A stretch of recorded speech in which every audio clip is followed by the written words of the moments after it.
This is the deep dive generated by Google Notebook LM on my post on Beethoven's Serene Piano Sonata passages. Right, so today we're going deep on something a little different, something really beautiful.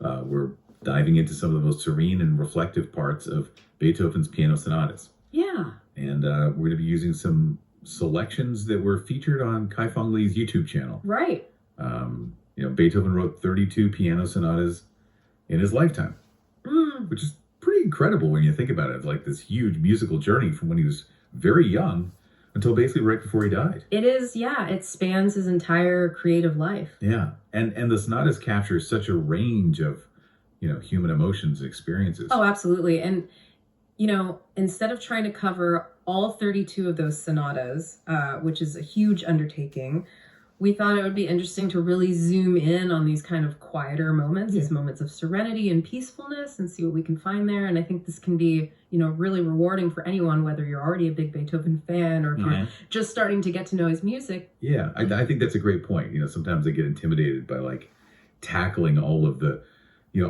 works of a particular composer. Yeah. So I like this idea of picking a theme or a feeling. Yeah.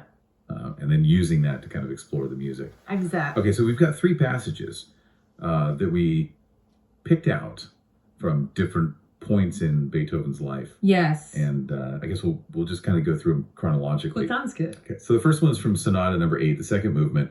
It's the famous Pathétique Sonata. Oh, yeah. Which he wrote around 1798 when he was just 27. Still very young. Yeah. I know, it's crazy. And even at that young age, you hear this incredible depth of serenity in this movement. Oh, absolutely. And you know what I find fascinating about this particular movement is the way it combines this really simple kind of pure melody with this really profound emotional resonance. The main theme, it unfolds really slowly. And it's almost like a sigh, almost like a gentle sigh. And it's supported by these arpeggiated chords, which is basically, where the notes of a chord are played one after the other. And it creates this really beautiful, flowing, peaceful kind of backdrop. Right. So, it feels very direct, very heartfelt. It's like a pure expression of serenity in a way. And I kind of think maybe it reflects a little bit of that youthful idealism. Yeah, it does have a kind of open and vulnerable quality to it, I think. Right. Yeah, it's beautiful. Yeah. Okay, so let's jump ahead a little bit to our next selection, which is the second movement of Sonata number 27. Okay. And this one comes from 1814. So this puts it in Beethoven's late middle period. So how would you say that the serenity here compares to that earlier Pathétique Sonata? Well, you definitely start to hear a shift. Right. It's still serene, but the quality feels different. It feels more introspective. I think even maybe a touch melancholic. The harmonies become a little bit richer and more complex. And the melodic lines, they might have these subtle little shifts and turns that kind of suggest a deeper, more personal kind of contemplation.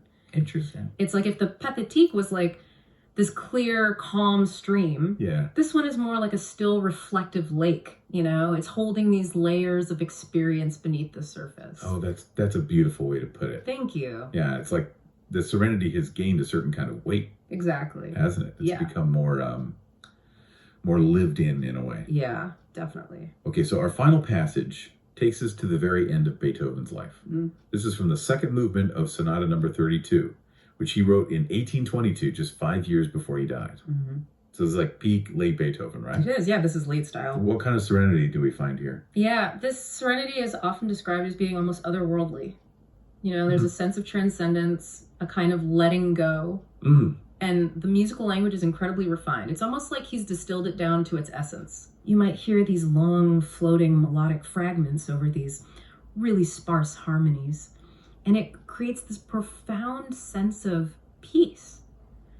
I think maybe it hints at a kind of acceptance of life's journey. It's really amazing to think how far his interpretation of serenity has evolved, from that youthful peace in the Pathétique to this. Yeah. It's incredible to hear that evolution through these 3, very different, all really beautiful moments. Yeah. So just to kind of recap, we had the second movement of Sonata number 8, the Pathétique. from his early years. Then we went to the second movement of Sonata number 27 from his late middle period. Yeah. And then we finished with the concluding part of the second movement of Sonata number 32 from his final creative chapter. That's right. And I really encourage you to listen to the complete movements of these sonatas. Oh yeah, please do. And if you're feeling inspired, maybe even delve into some of the other 29 sonatas. Absolutely, yeah. These are just 3 little glimpses, but they offer a really, I think, captivating window into Beethoven's world. Yeah, absolutely. And so that kind of brings us to a final thought to leave you with. Okay. When you think about these 3 different interpretations of Serenity from different points in Beethoven's life, Yeah.